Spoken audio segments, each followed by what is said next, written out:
Le PDG millionnaire a prétendu être pauvre et s'est fait rejeter par 20 femmes lors de rendez-vous arrangés. Mais cette femme humble a dit oui. Avant de commencer, dites-nous dans les commentaires d'où vous nous regardez. Et à la fin, n'oubliez pas de noter cette histoire de 0 à 10. Profitez bien de l'histoire. Marcus Chen était à son 20e rendez-vous arrangé et prêt à renoncer complètement à l'amour. Pas parce qu'il n'était pas séduisant. À 32 ans, il était en réalité considéré comme l'un des célibataires les plus convoités. Le problème était sa fortune, plus de 2,8 milliards de dollars. Et il semblait que tout ce que cela attirait, c'était des femmes plus intéressées par sa carte de crédit que par son cœur. C'est sûrement la pire idée que j'ai jamais eue, marmonna-t-il pour lui-même en ajustant le t-shirt bon marché que son assistant, James, avait déniché en solde. Son idée géniale avait été de prétendre être pauvre pour trouver le véritable amour. Pendant 2 semaines, il s'était déguisé en Mike Santos, un ouvrier du bâtiment au chômage, et avait été rejeté de manière de plus en plus créative par 19 femmes différentes. Jennifer s'était enfuie dès qu'elle avait appris qu'il était sans emploi. Amanda avait simulé une crise d'asthme, et Patricia lui avait carrément glissé 5 $ par pitié. Assis dans un café, Marcus était prêt à jeter l'éponge. Un dernier essai, puis il retournerait dans le monde des relations superficielles. Le 20e rendez-vous était avec une certaine Sophia Mendes. Elle avait 28 ans et travaillait comme prospectrice d'or. Sa photo de profil montrait une femme au sourire authentique, sans filtre, visiblement prise en extérieur. À 16h15, personne n'était encore arrivé. Marcus commença à se lever quand la porte du café s'ouvrit brusquement. Une femme entra en courant, comme si elle fuyait un incendie. Ses cheveux bruns étaient en désordre. Ses mains étaient couvertes de terre. Une traînée de boue barrait sa joue droite, et ses vêtements semblaient avoir livré un combat. « Désolé », cria-t-elle à tout le café. « Il y a un Mike ici. » Marcus se leva, un peu ébahi. « Je suis Mike. »« Oh, Dieu merci. » Si, soupira-t-elle, en laissant tomber un sac à dos usé sur une chaise. « Sophia Mendes, enchantée. Désolé pour le retard et pour mon allure. On a eu un petit effondrement sur le site. »« Effondrement ?» demanda Marcus inquiet. « Rien de grave. » Elle balaya la question d'un geste, en voyant voler un peu plus de terre. Juste une paroi de galerie qui a décidé de s'écrouler au moment où je partais. Heureusement que je suis petite. J'ai rampé dessous. Marcus la détailla de haut en bas. Elle avait l'air d'avoir perdu un match de lutte contre le sol, mais elle souriait comme si c'était la chose la plus normale du monde. « Vous allez bien ?»« Bien sûr, ça fait partie du métier. » Elle haussa les épaules. « Waouh, c'est un endroit chic. Vous êtes sûr de pouvoir vous le permettre ? Je peux payer ma part, pas de souci. » Pour la première fois en 2 semaines, Marcus fut pris au dépourvu, dans le bon sens du terme. « Non, je peux gérer 2 cafés. »« Vous êtes sûr ? Je sais ce que c'est d'être fauché. J'ai vécu 2 mois entiers aux nouilles instantanées. » Sophia se dirigea vers le comptoir et Marcus la regarda saluer la barista par son prénom, s'enquérir de son fils et laisser un pourboire généreux, même si elle comptait visiblement chaque centime. « C'est bon, » dit-elle en revenant avec 2 cafés. « Alors Mike, qu'est-ce que vous faites apparaître entre 2 jobs en ce moment ?» La question était simple, mais la façon dont elle la posa, sans jugement, avec une curiosité sincère, désarma complètement Marcus. « Je travaille dans le bâtiment, je réfléchis un peu à ma vie en ce moment. »« Je comprends, » hocha Sophia en grattant la terre sous ses ongles. « Mon père disait toujours que parfois, la vie nous force à nous arrêter pour trouver une nouvelle direction. Votre père était prospecteur aussi. »« Oui, » répondit-elle doucement. « Il est mort il y a 5 ans, accident du travail. Mais il m'a appris quelque chose d'important. Ne jamais juger quelqu'un à son compte en banque. Le juger à son caractère. » Marcus sentit quelque chose se déplacer dans sa poitrine. « Je suis désolé. »« Merci. » Elle sourit. « Mais vous savez ce qui est drôle ? Après sa mort, plein de gens sont venus aider. Ils ont tous essayé d'acheter notre terrain pour une bouchée de pain. »« Et vous avez vendu ?» Sophia manqua de recracher son café en riant. « Pas question. J'ai décidé d'apprendre le métier moi-même. C'était dur de convaincre les autres prospecteurs qu'une gamine de 23 ans savait ce qu'elle faisait. Comment vous y êtes-vous prise ? Je leur ai prouvé que je pouvais le faire. Et aussi, elle fit une grimace comique. Je cuisine très bien. Je les ai conquis avec ma nourriture. Ma lasagne est légendaire par ici. » Marcus rit, vraiment rit pour la première fois depuis des semaines. « Qu'est-ce que vous savez faire d'autre à part cuisiner et prospecter ? » « Plein de trucs inutiles, » dit Sophia en comptant sur ses doigts tachés de terre. « J'imite les cris d'oiseaux, je fais des origamis avec des serviettes Je connais toutes les capitales du monde et j'ai une grand-mère de 78 ans qui vaut mieux que le FBI pour enquêter sur les petits copains. Comment ça? La semaine dernière, elle a vu un homme au supermarché, a pensé qu'il pourrait me convenir et elle est allée lui parler direct. Elle lui a demandé « Avez-vous des intentions sérieuses avec la petite fille de quelqu'un d'autre ?» Devant tout le monde. Marcus éclata de rire. « Et qu'est-ce qui s'est passé ?» Le pauvre type a failli faire une crise cardiaque, mais elle a eu son numéro, dit Sophia en grimaçant. Maintenant, elle organise un dîner décontracté. Pour nous présenter, je vais devoir prétendre avoir attrapé quelque chose de contagieux. Ils parlèrent pendant 2 heures comme de vieux amis. Sophia raconta des anecdotes drôles sur la vie à la mine, sa grand-mère entremetteuse et son rêve de moderniser la petite entreprise familiale. Pour la première fois en semaine, Marcus se sentait complètement détendu. Il n'avait pas besoin d'impressionner qui que ce soit, ni d'inventer des histoires. Il pouvait simplement être lui-même. « Vous êtes différent des autres gars », dit Sophia en se préparant à partir. « Différent comment ?»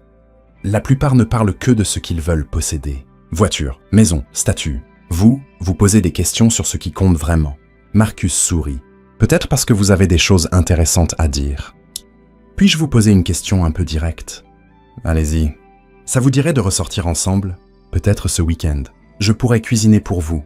Je promets que c'est meilleur que le café du dîner. Le cœur de Marcus s'emballa. Après 19 rejets, quelqu'un voulait enfin un 2e rendez-vous. Avec plaisir. Super. Sophia se leva et passa son sac à dos usé sur l'épaule. Vous avez une voiture ou vous avez besoin que je vous dépose? Mon pick-up date de 2010, mais il roule nickel. Marcus hésita une seconde. Sa Porsche était garée à 2 pâtés de maison. J'ai une voiture. Merci. Parfait. Voici mon adresse, dit-elle en griffonnant sur une serviette. Samedi à 19h. Et Mike? Oui, venez avec l'appétit. Ma lasagne met les gens dans le coma alimentaire. Elle sortit en agitant la main. Et Marcus resta sur le trottoir, un sourire idiot aux lèvres. Pour la première fois en 2 semaines, il se sentait vraiment heureux. Ce qu'il ne remarqua pas, c'était la femme de l'autre côté de la rue, élégamment vêtue et portant des lunettes de soleil, qui venait de prendre des photos de toute la scène. Isabelle Hatchen rangea son téléphone avec un sourire froid. Son frère aîné mijotait clairement quelque chose d'étrange. Et si Marcus voulait faire semblant d'être pauvre, elle allait découvrir exactement pourquoi. Le samedi arriva plus vite que prévu, et Marcus se retrouva devant le miroir de la salle de bain, à se demander s'il était nerveux ou excité. Probablement les deux. « Monsieur Marcus, vous êtes sûr de ne pas vouloir que je vous accompagne ?» demanda James pour la 3e fois en rangeant les vêtements de pauvre dans le placard. « James, c'est juste un dîner, pas une mission d'espionnage. Avec tout le respect que je vous dois, monsieur, après 2 semaines à faire semblant d'être ouvrier du bâtiment, je dirais que c'en est une. » Marcus soupira et enfila une chemise à carreaux qui coûtait moins que le pourboire qu'il laissait habituellement au restaurant. « C'est différent. Sophia est authentique. » Ozo, authentique? Elle ne s'intéresse pas à ce que j'ai. Elle ne sait même pas ce que j'ai. James lui lança un regard sceptique. « Et quand comptez-vous le lui dire? »« Quand le moment sera venu, » répondit Marcus en prenant les clés de la Honda Civic empruntée. Ce qui pourrait ne jamais arriver. L'adresse de Sophia l'emmena dans un quartier de Dallas qu'il n'avait jamais vu. Petite maison, vieille voiture, jardin modeste mais bien entretenu. On se serait cru dans un autre monde.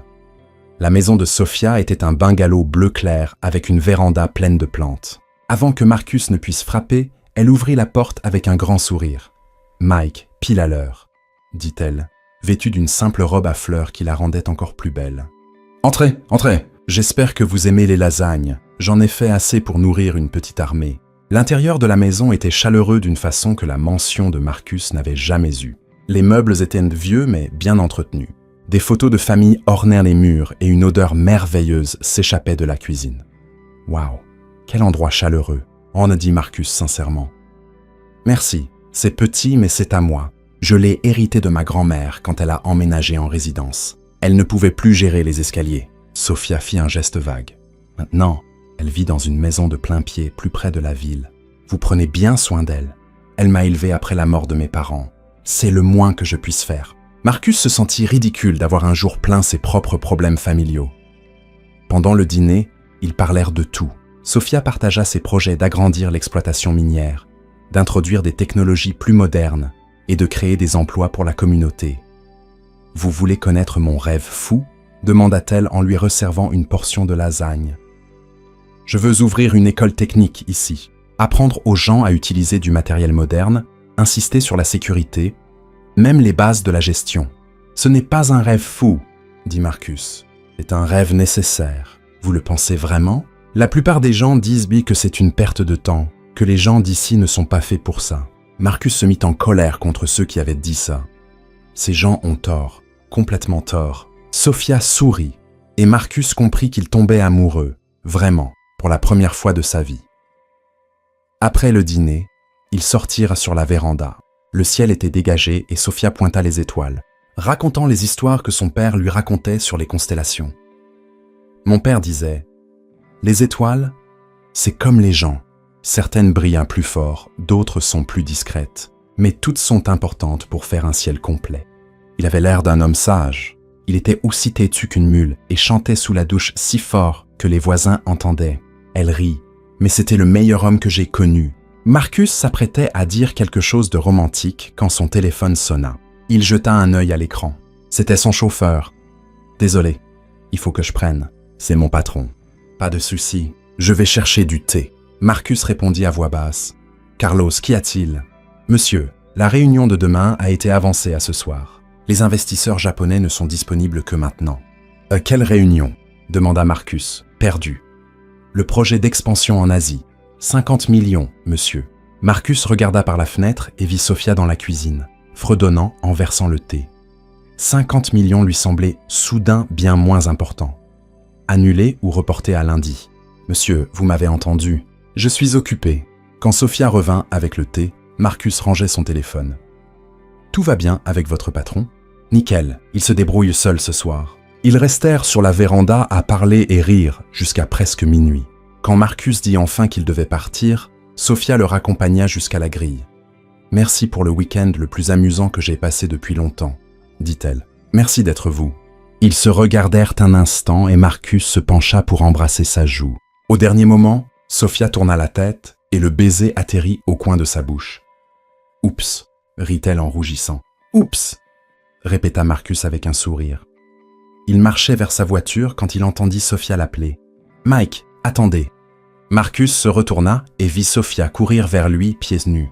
« J'ai oublié de vous donner mon numéro de portable. » Elle sortit un stylo de son sac et écrivit le numéro sur la paume de sa main. « Voilà, plus d'excuses pour ne pas appeler. » Marcus sourit et monta dans la Honda Civic, agitant la main par la fenêtre en s'éloignant. 3 pâtés de maison plus loin, il s'arrêta à une station-service pour changer de voiture. Carlos l'attendait avec la Porsche. « Comment s'est passé le rendez-vous, monsieur ?»« Parfait, » dit Marcus en changeant rapidement de vêtements. « Absolument parfait. » Il rangeait la chemise à carreaux quand il vit un pick-up rouge passer. Marcus regarda mieux et reconnut Sophia au volant. Panique. Sophia s'était arrêtée au feu et le regardait droit dans les yeux, en train de sortir d'une Porsche rutilante, vêtue d'un costume qui valait probablement plus que son salaire annuel. Marcus agita maladroitement la main. Sophia le fixa quelques secondes. Puis le feu passa au vert et elle repartit. Son téléphone sonna immédiatement. « Salut Mike, c'est Sophia. Quelle coïncidence de tomber sur vous. »« Salut, quelle coïncidence. Écoutez, je ne veux pas être indiscrète, mais c'était bien vous qui sortiez d'une Porsche tout à l'heure. » Marcus paniqua et lâcha la première chose qui lui vint à l'esprit. « Oh oui, elle appartient à mon patron. Je suis, parfois son chauffeur personnel. Vous savez, pour arrondir les fins de mois. »« Je vois, » dit Sophia, le ton légèrement changé. « Et votre patron est un chic type. C'est un homme compliqué, très suffisant, vous savez. Riche, arrogant, pense être au-dessus de tout le monde. Waouh, ça doit être dur de travailler pour quelqu'un comme ça. Ce n'est pas drôle, admit Marcus, détestant chaque mot. Mais la paix aide. Bien sûr, on se reparle bientôt. Ravi de vous avoir entendu. Vous aussi. Marcus raccrocha et posa son front sur le volant. Un problème, monsieur ? Demanda Carlos. Carlos. Je viens de me traiter de snob prétentieux devant la femme dont je suis amoureux. Stratégie intéressante, monsieur. Ce n'est pas une stratégie, c'est de la panique. Marcus rentra chez lui en se demandant comment il allait expliquer ce mensonge. Mais une chose était sûre, il ne pouvait pas perdre Sophia. C'était la meilleure chose qui lui soit arrivée depuis des années. Le lundi suivant, Sophia appela avec une proposition qui le rendit à la fois excité et terrifié. « Mike, ça te dirait de voir où je travaille. Ne t'inquiète pas, je ne te ferai pas porter de pierre, mais je pense que ce serait bien que tu découvres mon monde. Marcus accepta immédiatement, sans réfléchir aux conséquences. 2 heures plus tard, il roulait en Honda Civic sur un chemin de terre qui semblait interminable, suivant les indications de Sofia au téléphone. Quand tu verras un panneau propriété privée, défense d'entrée, c'est que tu es arrivé, m'avait-elle dit en riant. Le site minier de la famille Mendes était très différent de ce que Marcus avait imaginé. Ce n'était pas une énorme exploitation comme celle que son entreprise finançait habituellement, mais c'était organisé, propre et clairement géré avec soin. Sofia l'accueillit avec un casque jaune et des bottes en caoutchouc, parfaitement dans son élément. « Bienvenue dans mon bureau. »« Ouah » dit-elle en désignant les zones d'excavation autour d'eux. Ce n'est pas très glamour, mais ça paie les factures. Marcus regarda autour de lui, réellement fasciné. Il n'avait jamais vu une exploitation minière de près, et les solutions maison ingénieuses l'impressionnèrent vraiment. « Comment as-tu appris tout ça ? Mon père m'a appris quand j'étais petite, et après son décès, les autres mineurs du coin m'ont aidé. Les gens ici se soutiennent vraiment, » dit Sofia en montrant un groupe de travailleurs. « Lui, c'est Yo, c'est notre expert en équipement. Carla, c'est notre géologue autodidacte. Et Taninoho ? Eh bien, Taninoho, sa spécialité, c'est de faire un café assez fort pour réveiller les morts. » Une femme plus âgée apparut à la porte d'une petite maison sur la propriété, agitant énergiquement la main. « C'est ma grand-mère, Maria », lança Sofia. « Viens, il faut que tu la rencontres, mais attention, elle va t'interroger comme un suspect de meurtre. » Grand-mère Maria avait 78 ans, mesurait 1,50 m et avait la présence imposante d'un général. Ses petits yeux perçants scannèrent Marcus de la tête aux pieds en 3 secondes. « Alors, vous êtes Mike ?» dit-elle comme si elle identifiait une nouvelle espèce d'insecte. « Intéressant. Enchanté, madame, » dit Marcus en tendant la main. « Elle la serra en fronçant les sourcils. « Vos mains sont trop douces pour un ouvrier du bâtiment. » Marcus déglutit. « Je suis au chômage depuis un moment. Et, même au chômage, on met de la crème pour les mains. » Grand-mère Maria haussa un sourcil. « Grand-mère, » intervint Sofia. « Laisse-le tranquille. Tout le monde n'aime pas avoir les mains comme du papier de verre. » « Je ne fais qu'une observation, ma chérie, » répondit grand-mère Maria, mais ses yeux restaient fixés sur Marcus. « Il n'est pas ordinaire. »« Pas ordinaire comment ?»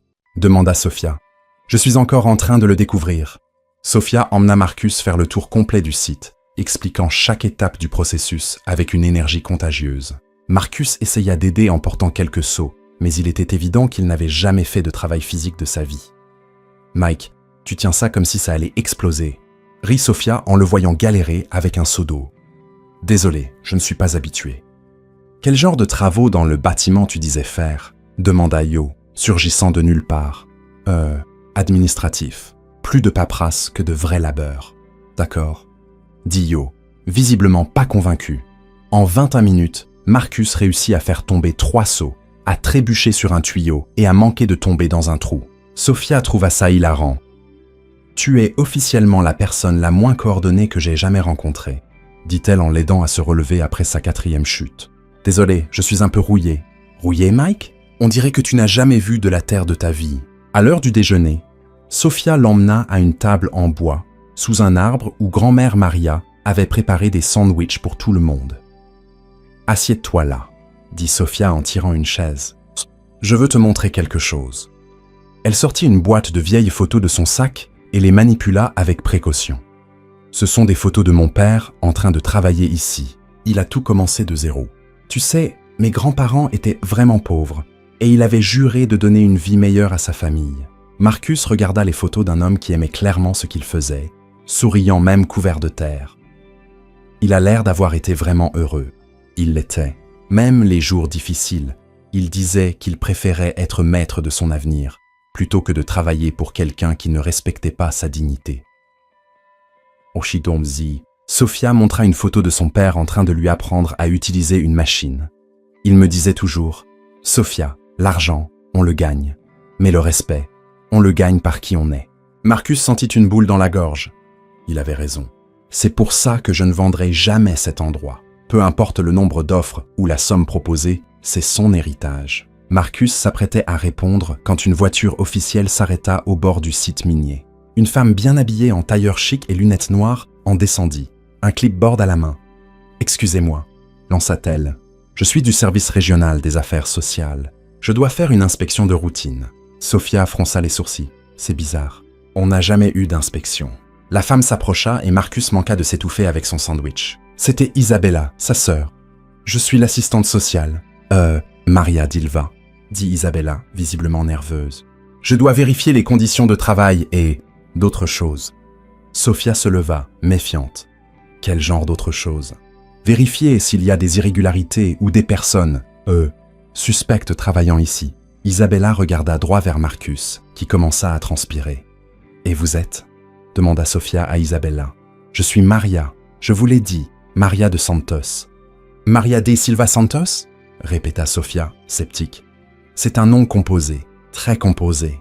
Marcus comprit qu'il devait intervenir avant qu'Isabella ne ruine tout. « En fait, dit-il en se levant, c'est ma cousine. »« Ta cousine ?» dirent Sophia et Isabella en même temps. « Ouais, ma cousine Maria, du côté de ma mère. Famille est très compliquée. »« Compliquée comment ?» demanda Sophia. Marcus paniqua et se mit à inventer. « Eh bien, ma tante a épousé un type nommé Silva, puis a divorcé et s'est remariée avec un Santos. Mais elle a gardé les deux noms. Et Maria ici a toujours été un peu originale. »« Originale ?» siffla Isabella. « Dans le bon sens ?» ajouta rapidement Marcus. « Elle a toujours voulu être assistante sociale. Depuis toute petite, elle faisait semblant d'inspecter sa maison de poupée. » Sophia passa de Marcus à Isabella, visiblement perplexe. « Et pourquoi vous vous ressemblez autant ?»« Génétique ?» dirent Marcus et Isabella ensemble. « Gène très fort », ajouta Marcus. « Famille très ressemblante. » Grand-mère Maria, qui avait observé toute la scène en silence, se leva et dit sèchement « Famille étrange, celle-là. » Isabella resta encore 10 minutes à essayer de tenir son rôle, mais elle était clairement hors de son élément. Elle finit par inventer une excuse sur d'autres lieux à inspecter et partit. « Ta cousine est intéressante, » dit Sophia une fois Isabella partie. « Ouais, elle a toujours été un peu à part. » Et depuis quand les assistantes sociales font des inspections en talons aiguilles de créateurs? Marcus regarda Sophia, qui souriait d'une façon qui montrait qu'elle savait que quelque chose clochait. « Ouais, elle a toujours été un peu trop portée sur les apparences. »« Mike !» dit Sophia en s'approchant de lui. « Tu veux me dire ce qui se passe vraiment ?» Marcus la regarda dans les yeux et manqua de tout lui avouer. « Presque. Rien ne se passe, juste une famille folle qui... »« Oh, c'est folle. » Sophia l'observa quelques secondes, puis hocha la tête. « Ok, mais sache que quand tu seras prêt à dire la vérité, je serai là. » Marcus sourit, se sentant encore plus mal de lui mentir. Mais une chose était claire, Isabella avait découvert où il était, et ça ne pouvait signifier que des ennuis. Sophia s'approcha et l'embrassa doucement, coupant court à sa confession. « Mike, quoi que tu veuilles me dire, ça peut attendre. Là, tout de suite, je veux juste que tu saches que tu n'es pas seul, d'accord ?» Marcus la regarda dans les yeux et sentit quelque chose se briser dans sa poitrine. Pour la première fois de sa vie, quelqu'un l'aimait sans savoir qui il était vraiment. « Sophia, est-ce que tu... voudrais être ma petite amie ? Je croyais que tu ne le demanderais jamais. » Elle rit en se blottissant contre son bras. Les jours suivants furent les plus heureux de la vie de Marcus. Pour la première fois, il découvrit ce qu'était une vraie relation, sans intérêt financier ni pression sociale. Sophia l'emmena dans des endroits où il n'avait jamais mis les pieds. Marchés locaux, dîners au bord de la route, festivals communautaires. Marcus découvrit la joie simple de tenir la main de quelqu'un qui l'aimait vraiment. Lors de leur premier week-end en couple, Sophia l'emmena pêcher au lac près du site minier. « Tu as déjà pêché ?» demanda-t-elle en installant les cannes. « Pas vraiment ?» mentit Marcus. Il avait pêché quelques fois sur le yacht familial, mais ça ne comptait pas. « C'est relaxant. Mon père m'emmenait ici quand j'étais petite. Ils passèrent tout l'après-midi sans attraper un seul poisson. Mais Marcus s'en fichait. Il était trop occupé à regarder Sophia raconter des histoires, rire de ses propres blagues et faire des remarques sarcastiques sur son manque total de talent, avec une canne à pêche. « Mike, tu la tiens comme si c'était un serpent venimeux. » Elle rit quand il manqua de s'en mêler dans son propre hameçon. « Désolé, j'apprends encore. »« Pas grave, c'est drôle de te regarder essayer. » Lors de leur deuxième semaine de couple, Sophia lui apprit à faire des lasagnes de A à Z. « Le secret, c'est de faire la pâte à la main, » dit-elle, tous les deux couverts de farine dans sa cuisine. Il faut sentir la texture. Marcus, qui avait mangé dans des restaurants 5 étoiles partout dans le monde, n'avait jamais autant aimé cuisiner, surtout parce que Sophia trouvait hilarant de le voir galérer avec des ingrédients de base. Tu n'as jamais cassé un œuf de ta vie, demanda-t-elle stupéfaite. Je mangeais toujours dehors ou je commandais. Mon Dieu, Mike, tu es vraiment nul, hein dit-elle. Mais elle riait. Complètement nulle. Heureusement pour toi, j'aime les nuls. Lors de la 3e semaine, Marcus emmena Sophia dîner dans un restaurant un peu plus cher. Pas trop chic, mais clairement au-dessus de son budget habituel. Mike, tu es sûr de pouvoir te le permettre murmura-t-elle en regardant le menu. J'ai eu un petit boulot temporaire, mentit-il. Installation de système de sécurité. Ça paye bien. Super, sourit Sophia. Mais la prochaine fois, on va chez Zhao. La nourriture est meilleure et ça coûte 3 fois moins cher. Pendant le dîner, elle parla de ses projets d'agrandir le site minier, de l'école technique qu'elle voulait créer et de la façon dont elle voulait améliorer la vie de toute la communauté. « Tu sais ce qui m'impressionne le plus chez toi ?» demanda Marcus. « Quoi ? Tu ne rêves pas petit. La plupart des gens veulent plus d'argent pour eux. Toi, tu veux plus d'argent pour aider tout le monde. C'est parce que je sais ce que c'est de needing help et de ne pas en avoir. » On le dit simplement Sophia. « Quand mon père est mort, sans la communauté, je ne m'en serais pas sorti. Maintenant, c'est à mon tour de rendre l'appareil. » Marcus tomba encore plus amoureux d'elle. Lors de la 4e semaine, ils allèrent à un festival de musique country dans la ville voisine. Sophia portait une simple robe à fleurs et des bottes de cow-boy. Et Marcus pensa qu'elle n'avait jamais été aussi belle. « Tu sais danser le country ?» demanda-t-elle quand le groupe commença à jouer. « Aucune idée !» miavoua Marcus. « Viens, je t'apprends. » Ils dansèrent pendant des heures. Marcus marchant sur les pieds de Sophia plus souvent qu'il ne pouvait compter. Mais elle riait à chaque faux pas. « Tu t'améliores », mentit-elle effrontément quand il réussit 3 pas sans trébucher. « Tu es une menteuse épouvantable », rit Marcus. « Oui, mais tu essaies, et c'est ce qui compte. » Pendant une chanson plus lente, Sophia posa la tête sur l'épaule de Marcus. « Mike. »« Ouais, je t'aime. » Marcus s'arrêta de danser un instant et la regarda. « Je t'aime aussi, » dit-il, et pour la première fois, il le pensait vraiment. Ils s'embrassèrent au milieu de la piste, tandis que la musique jouait et que les gens dansaient autour d'eux. Marcus n'avait jamais été aussi heureux de sa vie. Pendant ce temps, de l'autre côté de la ville, Isabella était dans le bureau d'un détective privé qui avait clairement connu des jours meilleurs. « Alors, Madame Chen, qu'est-ce que vous voulez exactement que je creuse ?» demanda Rodrigo Carvalho, un homme d'une 50aine d'années à la moustache douteuse et au tiroir rempli de canettes de bière vides. « Mon frère agit de façon très étrange. Il fait semblant d'être pauvre. Il sort avec une mineure. » « Ah ah !»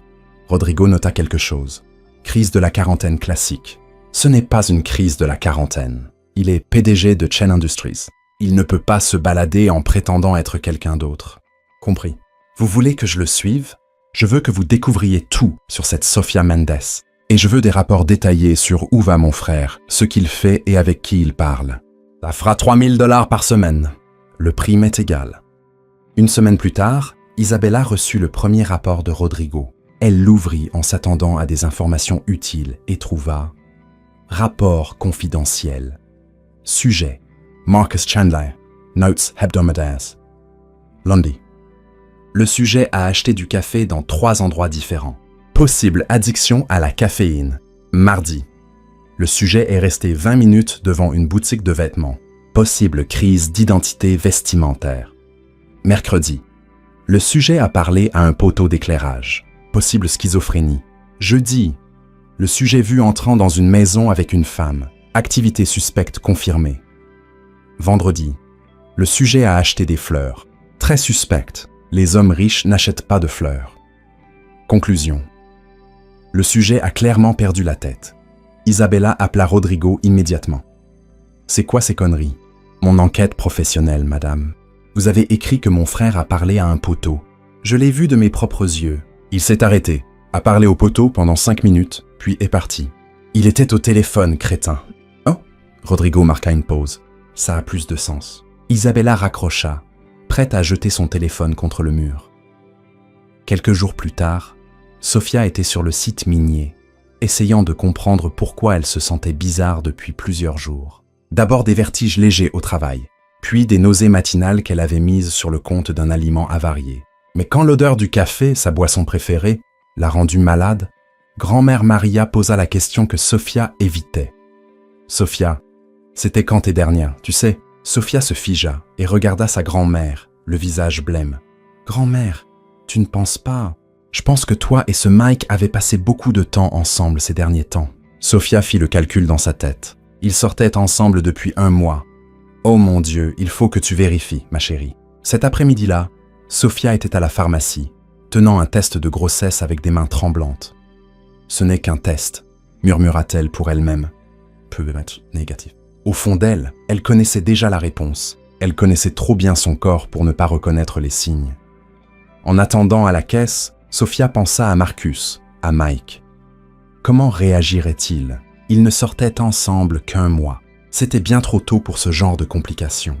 Mais en même temps, elle ne put retenir un petit sourire. Si c'était vrai, ce serait un bébé fait avec amour, et c'était déjà plus que ce que beaucoup d'enfants recevaient. Sophia rentra avec le test caché dans son sac, comme s'il s'agissait de quelque chose d'illégal. Grand-mère Maria était dans la cuisine en train de préparer du thé, et à la façon dont elle regarda sa petite fille, il était clair qu'elle savait déjà où Sophia avait été. « Alors ?» demanda-t-elle, allant droit au but. « Je ne l'ai pas encore fait », marmonna Sophia en jetant son sac sur le canapé. « Et pourquoi ? Parce que si c'est positif, tout va changer. Et si c'est négatif, je vais me sentir bizarre. » Grand-mère Maria arrêta de remuer le thé et regarda Sophia avec ce visage qui disait « Ne me raconte pas n'importe quoi. » Ma chérie, ne pas faire le test ne changera pas la vérité. Si tu es enceinte, tu es enceinte. Ce petit papier ne changera rien. Je sais, grand-mère, mais j'ai besoin d'1 jour de plus, juste pour me préparer. Et Mike, il sait que tu soupçonnes quelque chose?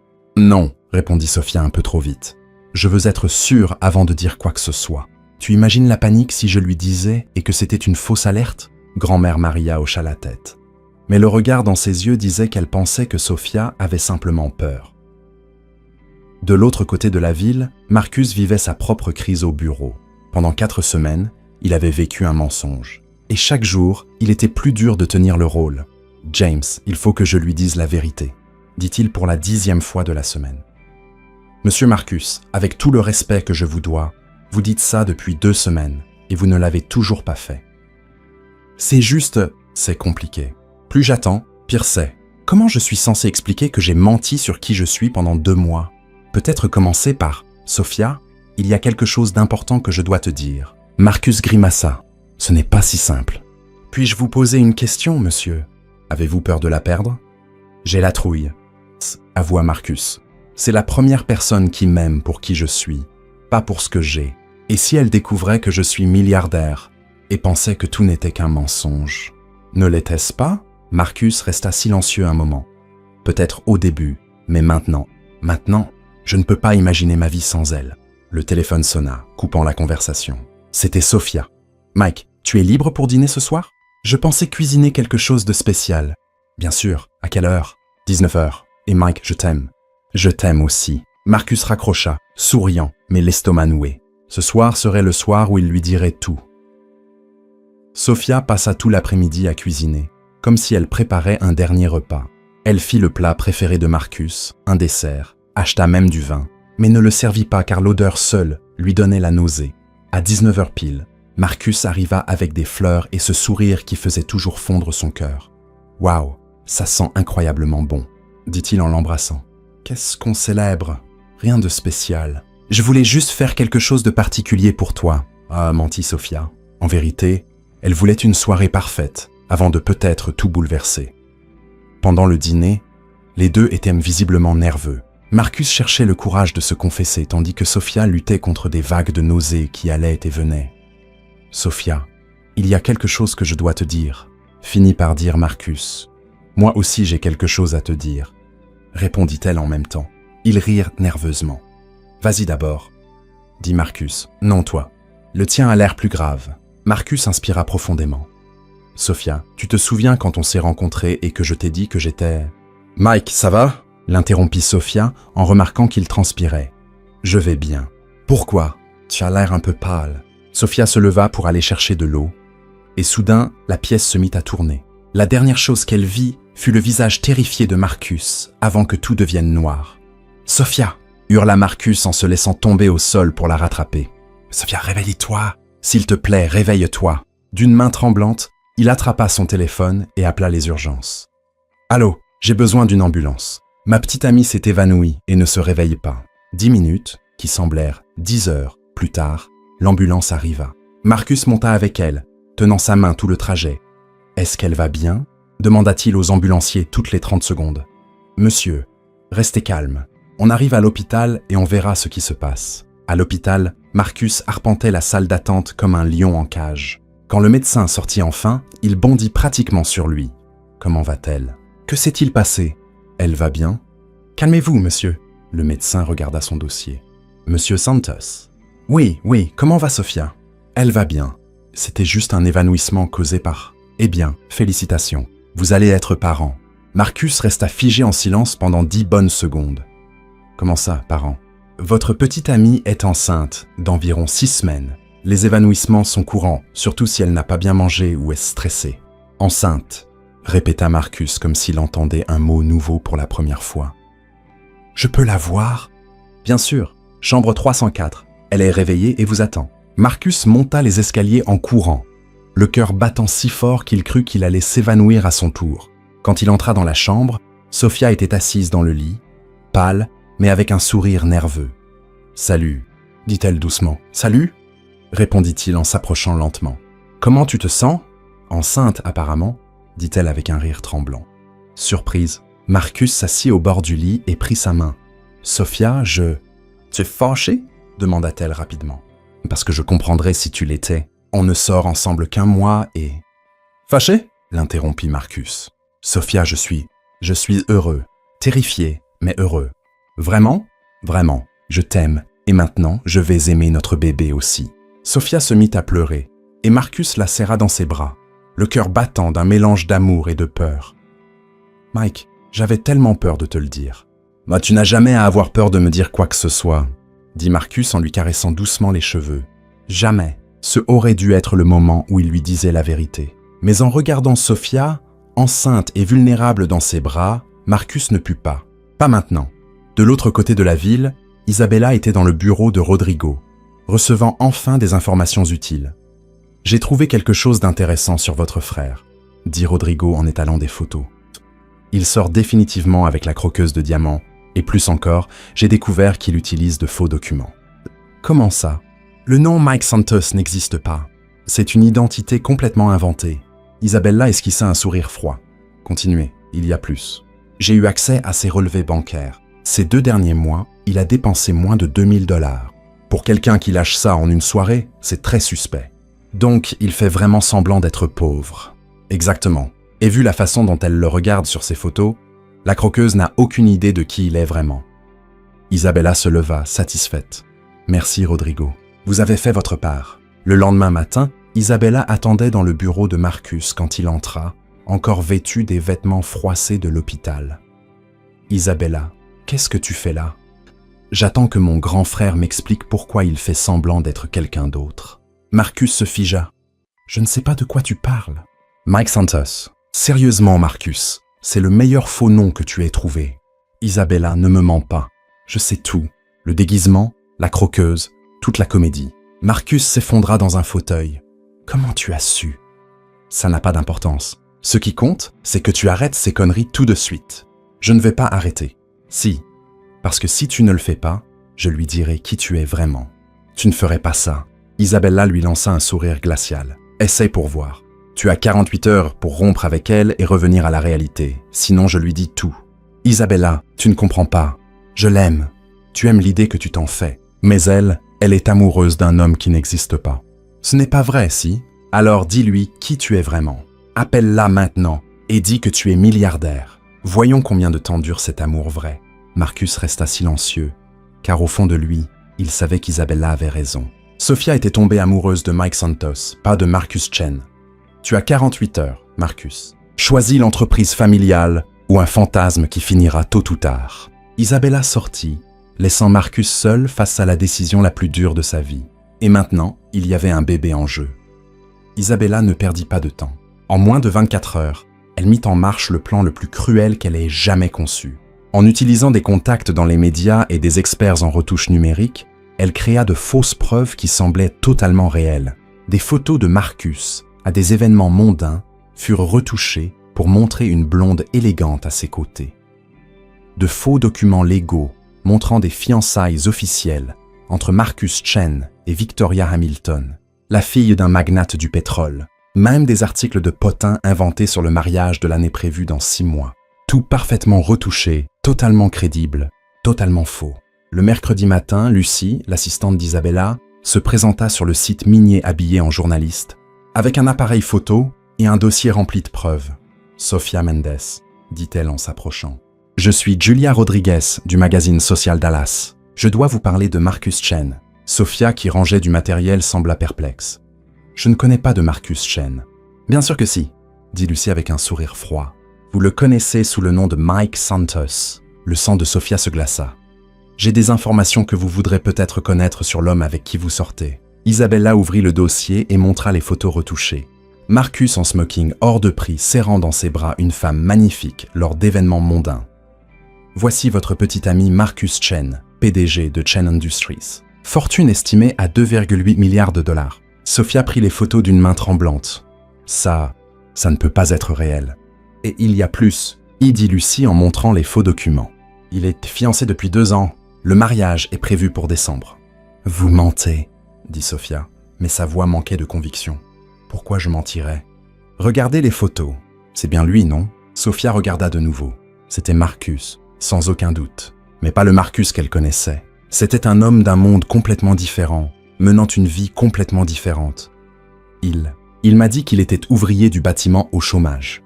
On dirait qu'il a menti. La question est, sur quoi d'autre a-t-il menti? 2 heures plus tard, Sofia se tenait devant la porte de Marcus, tenant les photos, la poitrine serrée par un mélange de colère et de chagrin.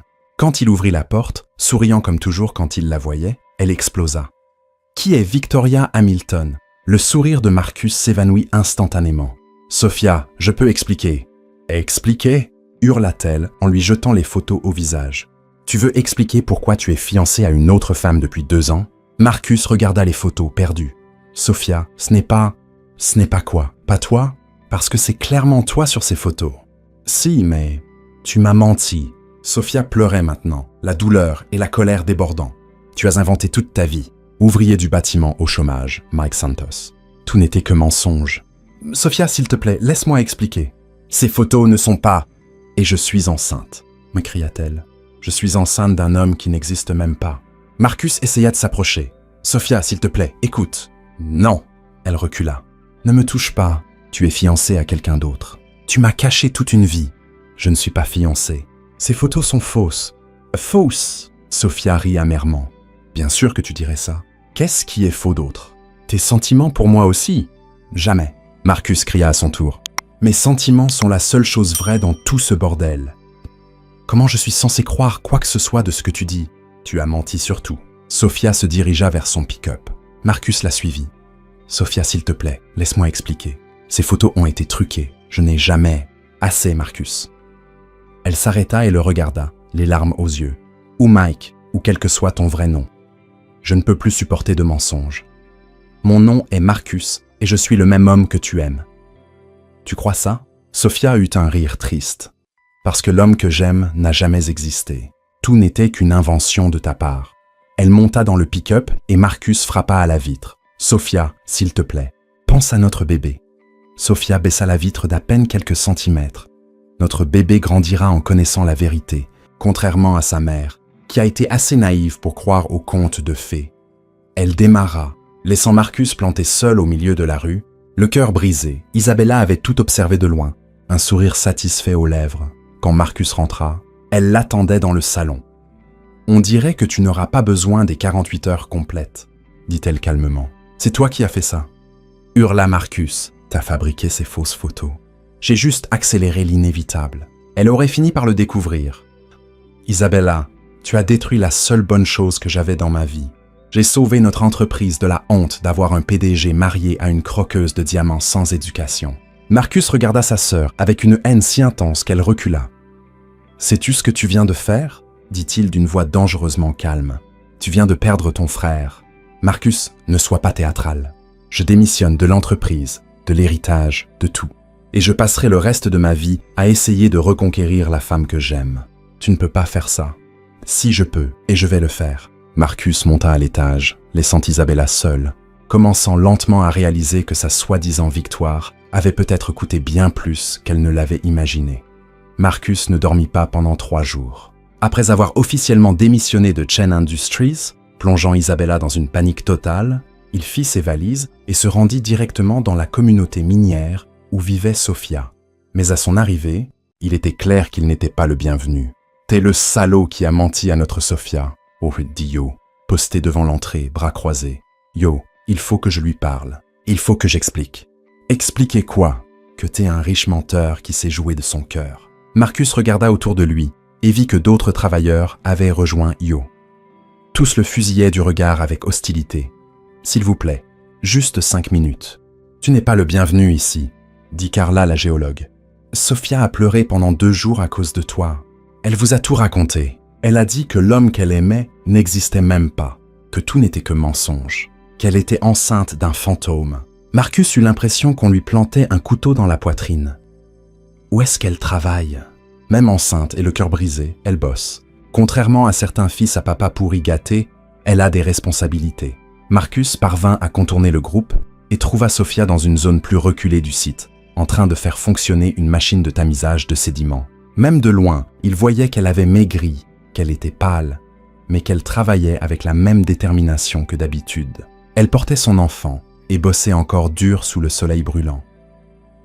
Marcus se cacha derrière des arbres et l'observa pendant 1 heure. De temps en temps, Sophia s'arrêtait pour se reposer, posant doucement la main sur son ventre encore plat, puis reprenait le travail. Son expression était concentrée comme dans ses souvenirs, mais une profonde tristesse habitait ses yeux. « Tu admires ton œuvre ?» lança une voix glaciale derrière lui. Marcus se retourna et vit grand-mère Maria, bras croisés, le regard assez acéré pour tuer. « Madame Maria, Épargne-moi. T'es un lâche qui s'est joué de ma petite fille comme d'un jouet. Ce n'est pas vrai. Je l'aime. » L'amour ? Grand-mère Maria eut un rire amer. « Tu appelles ça de l'amour ? Mentir sur qui tu es. La faire tomber amoureuse d'un homme fictif. » Je n'avais pas prévu que ça se passe comme ça. Les choses m'ont échappé. Et tu n'as pas eu le courage de dire la vérité. Pas même quand tu as su qu'elle était enceinte. Marcus baissa les yeux, honteux. « Tu sais ce qui est le plus triste ?» continua grand-mère Maria. « Elle t'aimait vraiment, toi, le Mike Santos que tu avais inventé. Elle aimait un homme honnête, travailleur et respectueux. Cet homme n'a jamais existé. Je peux être cet homme. J'ai quitté l'entreprise. J'ai laissé toute ma vie derrière moi. Pourquoi ? Continuer à faire semblant ? À jouer un rôle ? Non, pour enfin être moi-même pour la première fois. » Grand-mère Maria l'observa longuement. « Tu veux prouver que tu as changé ? Que tu mérites ma petite fille ? Oui, n'importe quoi. Alors dis la vérité, avoue tes mensonges et demande pardon. » Marcus déglutit. « Et si je fais ça, vous m'aiderez à montrer à Sophia que je l'aime vraiment. Si tu fais ça, je croirais qu'il y a peut-être une petite chance que tu mérites d'essayer. » Le dimanche matin, Marcus se tenait sur la place du village. Le marché en plein air était bondé. Toute la communauté était réunie. Il vit Sophia de l'autre côté de la place, en train de vendre des objets artisanaux pour gagner un peu d'argent supplémentaire. Marcus monta sur une caisse en bois au milieu de la place et cria « Excusez-moi, puis-je avoir l'attention de tout le monde ?» Les bavardages cessèrent. Sophia le regarda, surprise et furieuse. « Je m'appelle Marcus Chen, pas Mike Santos. J'ai menti à tout le monde. » Des murmures choqués parcoururent en la foule. « Je suis le PDG d'une entreprise valant des milliards. J'ai fait semblant d'être pauvre pour trouver le véritable amour, et dans le processus, j'ai blessé la femme la plus extraordinaire que j'ai jamais rencontrée. » Sophia ne bougeait pas, mais des larmes coulaient sur son visage. « Je suis un lâche, un menteur. Et le pire, c'est que quand Sophia m'a donné la chance de dire la vérité, je n'ai pas eu le courage, même en sachant qu'elle portait mon enfant. La foule était désormais complètement silencieuse. Je ne mérite pas son pardon, mais je veux que vous sachiez tous que Sophia Mendes est la femme la plus honnête, courageuse et généreuse que j'ai jamais connue, et que j'ai détruit ça avec mes mensonges. » Marcus descendit de la caisse, humilié, mais étrangement plus léger. Sophia le fixa longuement, puis se retourna et partit. Mais pour la première fois en 1 semaine, elle ne courut pas. Elle marcha simplement. Et pour Marcus, cela ressemblait à un rayon d'espoir. 3 jours après la confession publique de Marcus, Sophia travaillait près de la zone de déchargement quand un camion reculait pour vider du gravier. Le chauffeur, distrait par son téléphone, ne vit pas que Sofia était accroupie derrière le camion, en train de vérifier un équipement. « Sofia, bouge-toi !» hurla Yo, en voyant le camion continuer à reculer. Sofia leva les yeux et vit le pare-choc arrière à quelques mètres seulement. Pendant une seconde, elle se figea. Le chauffeur ne pouvait pas la voir dans les rétroviseurs. Marcus, qui venait d'arriver, la vit et n'hésita pas une seconde. Il courut droit vers Sofia et plongea, la poussant violemment sur le côté. Ils roulèrent ensemble au sol, Marcus la protégeant instinctivement de son corps. Le camion passa à quelques centimètres de l'endroit où il se trouvait une seconde plus tôt. « Arrêtez le camion !» crièrent plusieurs travailleurs. Le chauffeur freina enfin en urgence et sauta de la cabine, paniqué. « Mon Dieu, je ne l'avais pas vu. Je n'avais vu personne. » Marcus se releva rapidement, vérifiant l'état de Sofia. « Tu es blessé ?» Sofia était en état de choc, respirant fort. « Je ne crois pas. Marcus, tu... Et le bébé, ça va ?» demanda-t-il en l'aidant à s'asseoir. « Je crois, » dit-elle en posant la main sur son ventre. « Tu m'as sauvé. » Marcus s'était écorché le bras et la jambe sur le gravier, mais il s'en fichait. « Tu es sûr que ça va ? Allons à l'hôpital, juste pour être sûr. »« Pas la peine. Sofia, s'il te plaît, pour le bébé. » Elle hocha la tête, encore secouée. À l'hôpital, après les examens, le médecin confirma que Sofia et le bébé allaient en bien. Juste une frayeur, aucun dégât. « Vous avez eu de la chance, » dit le médecin. « Mais c'est une bonne idée de rester en observation quelques heures, juste pour être sûr. » Quand ils furent seuls dans la chambre, Sofia regarda Marcus, intriguée par sa présence. « Pourquoi tu étais sur le site minier ? J'espérais avoir une chance de te parler. »« Marcus, je sais que tu m'as demandé de partir, mais je ne pouvais pas. Je ne pouvais pas m'éloigner en sachant que tu es enceinte et peut-être ne plus jamais te revoir. » Sofia soupira. « Marcus, il faut que je te pose une question et je veux la vérité complète cette fois. Tout ce que tu veux. Pourquoi tu as vraiment fait semblant d'être pauvre ? Et ne me sors pas une réponse toute faite. Je veux savoir ce qui se passait vraiment dans ta tête. » Marcus s'assit sur la chaise à côté du lit. « Parce que je me sentais comme un fantôme dans ma propre vie. »« Comment ça, Sofia ?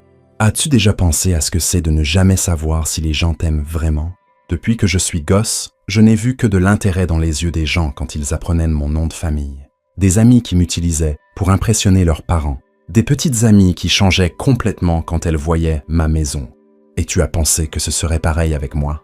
J'avais peur que oui, parce que tu es trop parfaite pour être vraie. Une femme magnifique, intelligente, avec du caractère, qui se soucie des autres. J'ai pensé que si elle apprenait que je suis milliardaire, elle commencerait à agir différemment, comme toutes les autres. » Sofia l'observa. « Et quand as-tu réalisé que tu avais tort ? Le moment où tu m'as proposé tes économies, quand tu pensais que j'étais dans le pétrin. Aucune femme dans ma vie ne s'était jamais demandé si j'avais assez d'argent pour quoi que ce soit. Toi, tu t'inquiétais si je pouvais payer un café. Et pourtant, tu as continué à mentir. Parce que j'ai paniqué. Comment j'allais expliquer 2 mois de mensonges ? Comment j'allais dire « Salut Sofia, en fait je suis milliardaire et j'ai fait semblant d'être pauvre pour te tester. » Ça sonnait horrible, même dans ma tête. Sofia resta silencieuse quelques minutes. « Marcus, tu m'as fait tomber amoureuse de quelqu'un qui n'existe pas. »« Ce n'est pas vrai, Sam, dit-il fermement.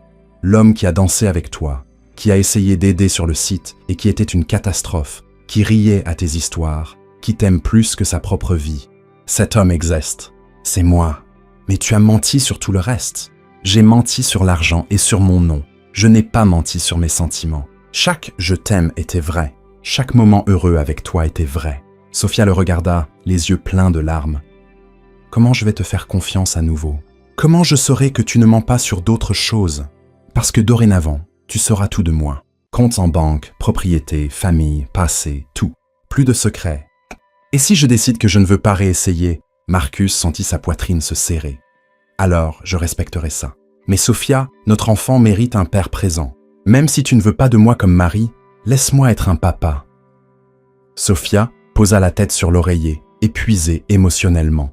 « J'ai besoin de temps pour digérer tout ça. » « Combien de temps te faut-il ? Je ne sais pas. Ça pourrait être des semaines, des mois. Peut-être que je ne pardonnerai jamais complètement. » Marcus hocha la tête, essayant de cacher sa douleur. « J'attendrai le temps qu'il faudra. Et si je décide que je veux que tu restes loin, alors je respecterai ton choix. Mais je serai toujours là pour toi et notre enfant si jamais tu changes d'avis. » Sophia le regarda longuement. « Pourquoi as-tu risqué ta vie pour me sauver aujourd'hui, après tout ce qui s'est passé ?»« Parce que je t'aime, dit simplement Marcus, et parce que je préférerais mourir plutôt que de voir quelque chose t'arriver, à toi ou à notre bébé, même en sachant que tu ne me pardonneras peut-être jamais. Même comme ça, mon amour pour toi ne dépend pas du fait que tu m'aimes en retour. » Sophia ferma les yeux, des larmes coulant silencieusement. « Marcus, il faut que tu partes maintenant. J'ai besoin d'être seul pour réfléchir. » Marcus se leva et se dirigea vers la porte. « Sophia, oui. Merci de m'avoir donné la chance de dire la vérité. Et je suis désolé pour tout. Je sais, murmura-t-elle. Je suis désolé aussi, pour nous deux. » Marcus quitta la chambre le cœur brisé, mais en sachant qu'il avait enfin été complètement honnête avec la femme qu'il aimait. 2 semaines après l'accident, Marcus prit la décision la plus radicale de sa vie. Il rencontra ses avocats et, contre tous les conseils, signa des papiers qui changeaient tout. « Monsieur Chen, êtes-vous sûr de cela ?»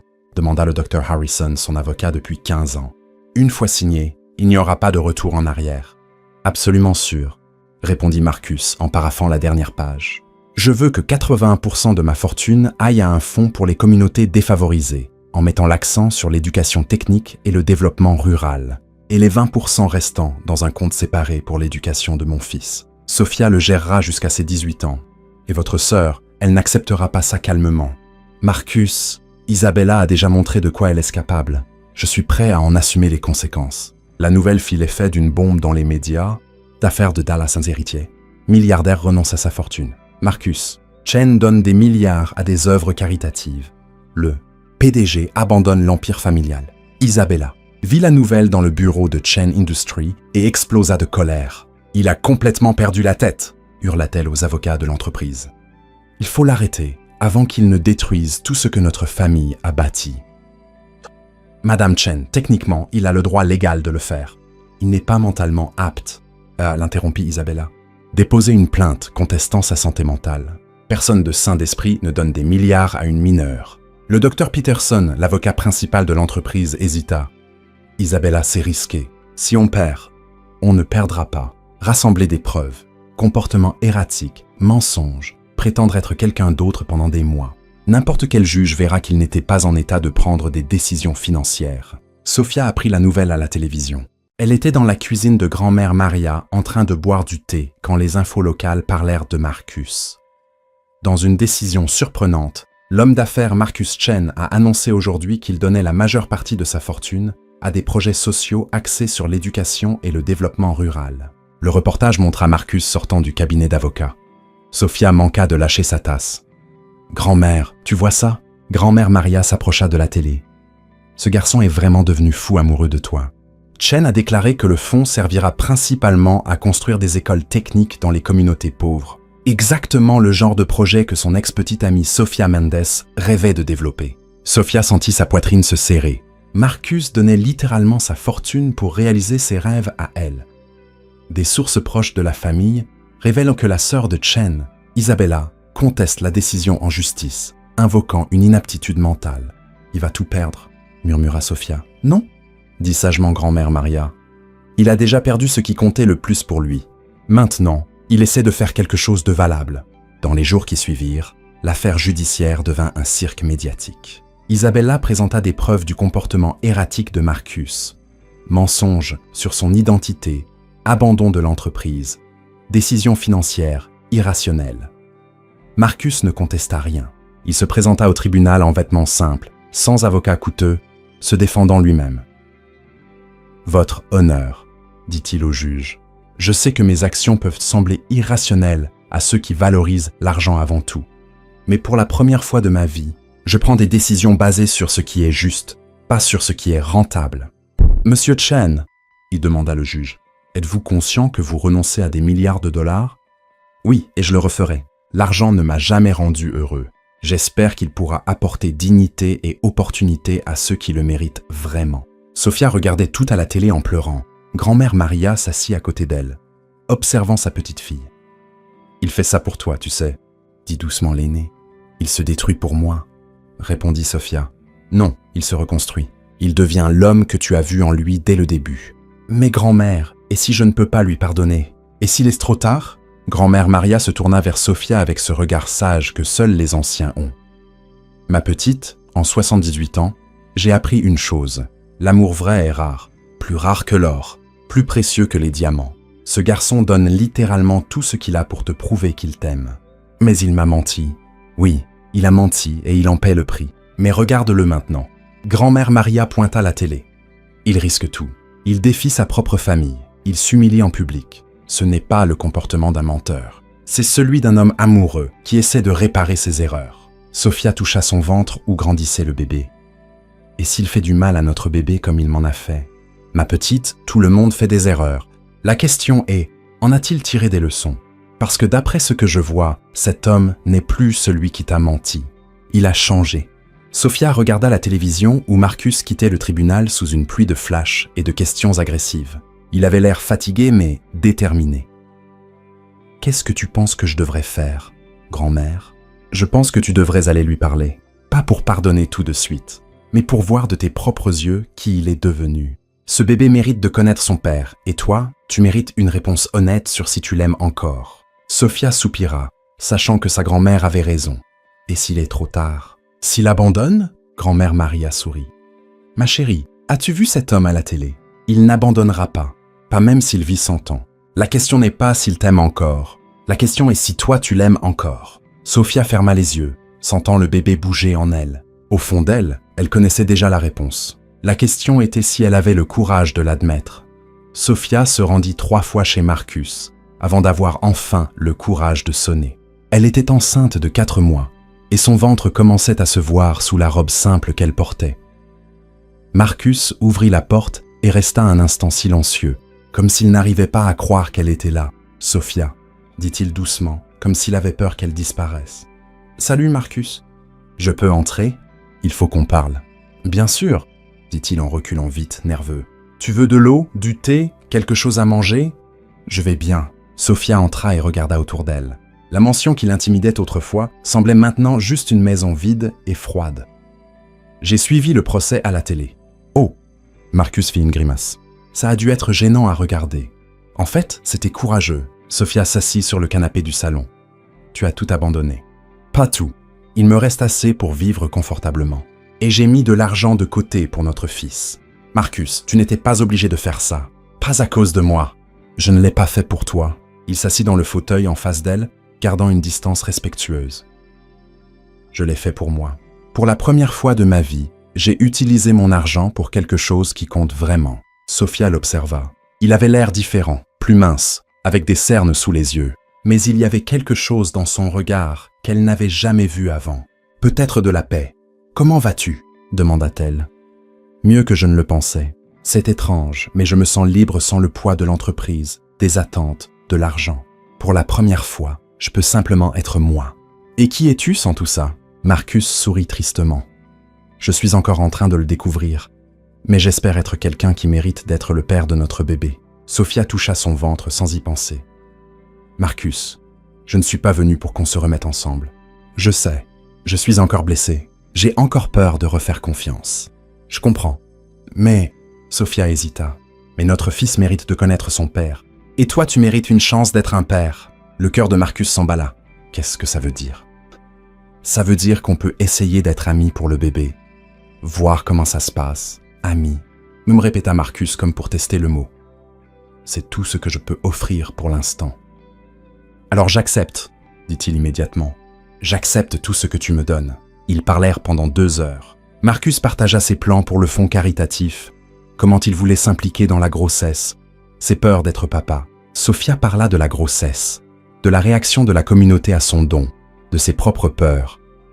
Quand Sophia se leva pour partir, Marcus la raccompagna à la porte. « Sophia, je peux te poser une question ?»« Bien sûr. Penses-tu qu'un jour, peut-être, on pourrait réessayer ?»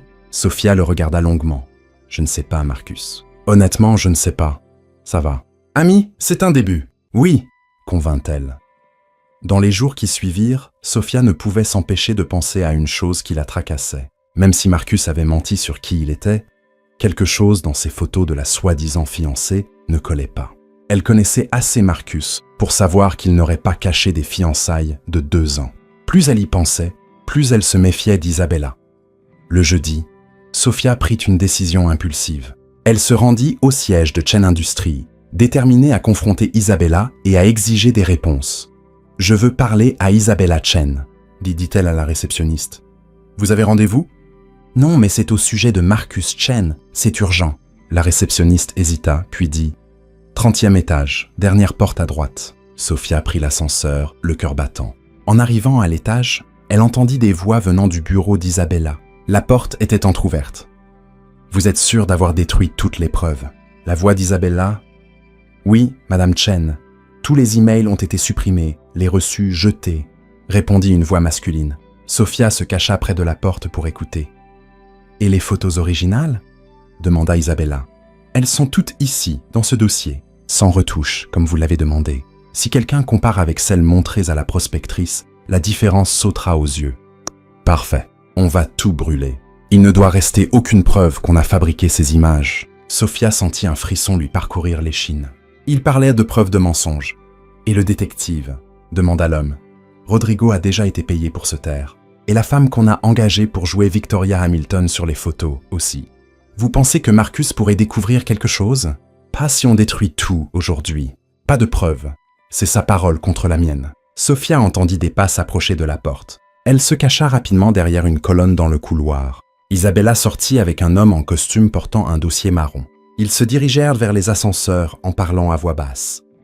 Sofia attendit qu'ils disparaissent, puis entra dans le bureau d'Isabella. La pièce était en désordre, des papiers éparpillés sur le bureau. Elle chercha rapidement quelque chose qu'elle pourrait utiliser comme preuve. C'est alors qu'elle le vit.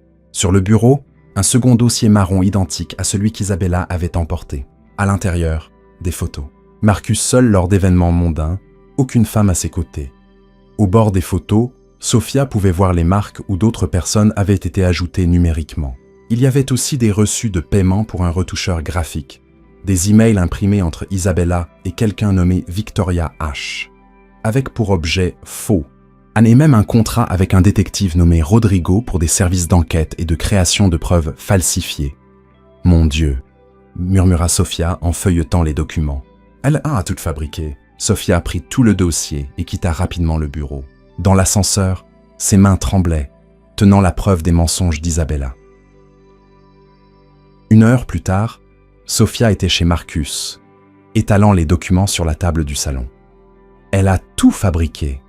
dit Sofia en montrant les photos originales. Les fiançailles, Victoria Hamilton, tout était inventé pour nous séparer. Marcus regarda les preuves, un mélange de colère et de soulagement sur le visage. Marcus, ça change tout. Isabella a menti délibérément pour me manipuler. Sofia, tu comprends ce que ça veut dire? Ça veut dire que j'ai été une idiote. Ah, me dit Sofia, les larmes commençant à couler. Ça veut dire que j'ai cru un mensonge et que j'ai failli détruire notre chance de bonheur. Non, Marcus prit ses mains. Ça veut dire que tu as été victime d'une manipulation cruelle, tout comme moi. Qu'est-ce qu'on fait maintenant? On va au tribunal. Isabella ne peut pas s'en tirer comme ça. 2 jours plus tard, Sofia et Marcus étaient au tribunal, présentant les preuves au juge. Isabella était pâle, visiblement prise au dépourvu par l'exposition de ses mensonges. Madame Chen, s'adressa le juge à Isabella. Comment expliquez-vous ces preuves de falsification et de manipulation délibérée? Je peux expliquer, balbutia Isabella. Nous avons des reçus à votre nom pour des paiements de retouches photos numériques, des emails sur la création de profils falsifiés et un contrat pour la fabrication de preuves truquées, tous avec votre signature. Sofia se leva. Votre honneur, puis-je parler? Vous le pouvez, Madame Mendes. Isabella Chen a envoyé sa secrétaire me contacter en se faisant passer pour une journaliste. Elle m'a montré des photos truquées et de faux documents sur des fiançailles qui n'ont jamais existé. Elle a détruit ma relation sur la base de mensonges calculés. Et quel impact cela a-t-il eu, Madame Mendes? Je suis enceinte de 4 mois. À cause de ces mensonges, j'ai failli priver mon fils de connaître son père. J'ai failli détruire un homme qui, malgré ses erreurs, m'a toujours vraiment aimé. Le juge frappa du marteau. Je rejette la plainte pour inaptitude mentale contre Marcus Chen. Isabella Chen répondra de falsification, diffamation et fraude. Isabella quitta le tribunal en garde à vue, son plan s'effondrant, enfin. Dehors, Sofia et Marcus marchèrent en silence. « Merci, » dit Marcus, « d'avoir trouvé la vérité, d'avoir pris ma défense. » Sofia s'arrêta et le regarda. Marcus, j'ai encore besoin de temps pour digérer tout ça, mais maintenant je sais que tu ne m'as jamais trahi. Je sais qu'Isabella était derrière tout ça. Et ça change quelque chose? Sophia toucha son ventre. Oui, notre enfant mérite des parents qui s'aiment. Et je t'aime encore. Marcus sentit les larmes monter. Sophia, mais prenons les choses doucement, d'accord? Un pas à la fois. Autant de pas que tu veux. Ou accepte Marcus.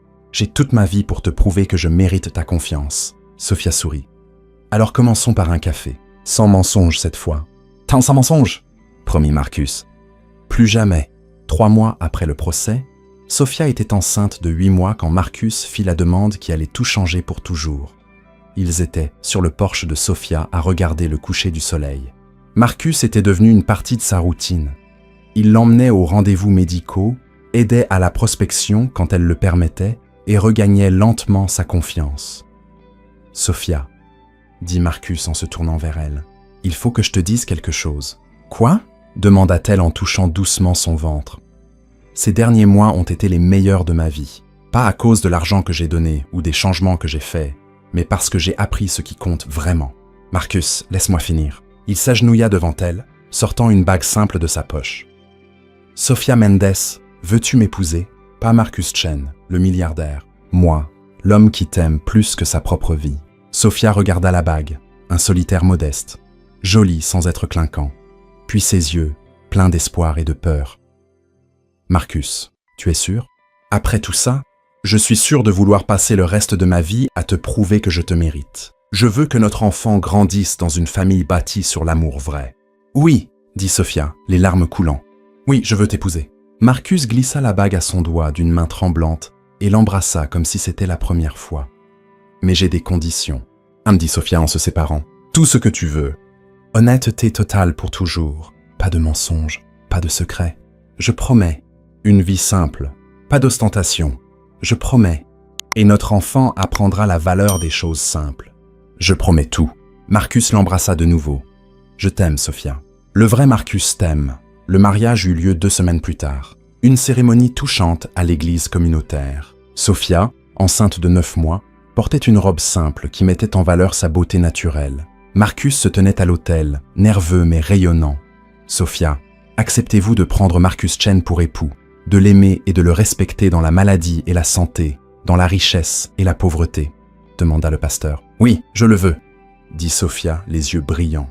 « Et vous, Marcus, acceptez-vous de prendre Sophia pour épouse, en promettant de l'honorer et de la protéger chaque jour de votre vie? »« Oui, je le veux, » dit Marcus, la voix chargée d'émotion. « Je vous déclare mari et femme.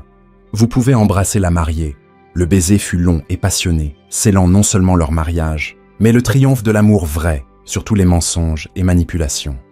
5 jours après le mariage, Sophia entra en travail au milieu de la nuit. « Marcus !» cria-t-elle depuis le lit. « C'est le moment. » Marcus se réveilla en panique totale. « Maintenant, qu'est-ce que je fais ?» Et respire profondément et emmène-moi à l'hôpital. En route, Marcus conduisit comme un fou, parlant sans arrêt pour se calmer plus que Sophia. « Ça va aller, ça va aller, ça va aller. »« Marcus !» hurla Sophia pendant une contraction. « Arrête de parler et conduis. » À l'hôpital, après 8 heures de travail, Miguel naquit enfin. Quand le médecin posa le bébé dans les bras de Sophia, un silence emplit la pièce. « Regarde-le, Marcus !» murmura Sophia, les larmes coulant. « Notre fils. » Marcus toucha le petit visage de Miguel, complètement submergé. « Il est parfait. Absolument parfait. »« Salut, Miguel !» murmura Sophia. « Je suis ta maman. Et ce pleurnichard-là, c'est ton papa. Et je te promets, mon fils, » dit Marcus, la voix brisée par l'émotion. « Je te dirai toujours la vérité. Je te protégerai toujours, et j'aimerai toujours ta mère plus que tout. » Miguel ouvrit les yeux pour la première fois et regarda droit son père. Marcus fondit en larmes. « Il m'a regardé, Sophia. Notre fils m'a regardé. Il sait que tu es son papa. » Sophia sourit. Il sait qu'il est aimé. 2 semaines plus tard, alors qu'ils s'habituaient à leur nouvelle routine à la maison, ils reçurent une visite inattendue. Isabella se présenta à la porte, amaigrie et humble, très différente de la femme fière qu'elle était des mois plus tôt. « Je peux entrer ?» demanda-t-elle hésitante. « Je sais que je ne le mérite pas. » Sophia regarda Marcus qui hocha la tête. « Isabella, » dit Marcus. « Qu'est-ce que tu veux ?»« Je viens m'excuser du fond du cœur et rencontrer mon neveu. » « Isabella, Tu as failli détruire notre famille, dit Sofia, mais sans colère dans la voix. Je sais, et je porterai cette culpabilité toute ma vie. Isabella s'approcha du berceau où Miguel dormait. Mais en le regardant, en vous regardant tous les deux, je comprends maintenant ce qu'est le vrai amour. Et qu'est-ce que tu comptes faire maintenant ? Demanda Marcus. Reconstruire ma vie de zéro, sans mensonge, sans manipulation. J'ai appris que l'argent sans amour ne vaut rien. Sofia se leva et, à la surprise générale, serra Isabella dans ses bras. Je te pardonne, dit-elle. Pas pour ce que tu as fait, mais parce que tout le monde mérite une seconde chance. Isabella pleura dans les bras de Sofia. Merci. Je ne le mérite pas, mais merci. Miguel aura besoin d'une tante, dit Sofia en reculant. Ça si tu es prête à devenir une meilleure personne. Je le suis, promit Isabella. Je le jure. 6 mois plus tard, un dimanche après-midi, la famille était réunie sur le porche. Sofia allaitait Miguel tandis que Marcus lisait les nouvelles sur les projets de la fondation qu'il avait lancés. La première école technique ouvrira la semaine prochaine, dit-il. Elle aidera plus de 200 familles de la région. Ton père serait fier, dit Sofia à Miguel. Il change le monde, un projet à la fois. Grand-mère Maria arriva avec une tarte. Comment vont mes garçons ? Heureux, grand-mère. Sofia sourit, complètement heureuse. Isabella arriva ensuite, apportant un cadeau pour Miguel. Au cours des derniers mois, elle était devenue une présence constante et bienvenue dans la famille. Comment va mon neveu préféré ? dit-elle en faisant des grimaces au bébé. C'est ton seul neveu, rit Marcus. Alors c'est définitivement le préféré. Isabella plaisanta, regardant sa famille, belle et heureuse. Sofia, Miguel en pleine croissance, Isabella devenant une meilleure personne, grand-mère Maria, souriante. Marcus se rappela l'époque où il se faisait passer pour Mike Santos, désespéré de trouver l'amour vrai. « À quoi tu penses ?» demanda Sofia en remarquant son regard lointain. « Je pense que ça en valait la peine, » dit Marcus. Chaque mensonge, chaque douleur, chaque erreur, tout en valait la peine pour arriver ici. Même les mauvais moments, surtout les mauvais moments, ils m'ont appris la valeur de ce que j'ai maintenant. Sofia se pencha et l'embrassa doucement. « Je t'aime, Marcus Chen. Le vrai Marcus Chen. Et je t'aime, Sofia Chen, répondit-il. Pour toujours. » Miguel choisit ce moment pour laisser échapper son premier petit rire, comme s'il comprenait qu'il faisait partie de la plus belle histoire d'amour du monde. Et ainsi, sur un simple porche d'une maison simple, avec une famille qui avait failli être détruite par les mensonges, mais reconstruite par la vérité, Marcus trouva enfin ce qu'il avait toujours cherché. L'amour vrai, le bonheur authentique et la certitude que parfois, il faut tout perdre pour découvrir ce qui compte vraiment. Qu'avez-vous pensé de l'histoire de Marcus et Sofia ? Laissez vos impressions en commentaire. Notez cette histoire de 0 à 10. Abonnez-vous à la chaîne et activez la cloche pour suivre toutes nos histoires. Et ne manquez pas d'autres histoires émouvantes.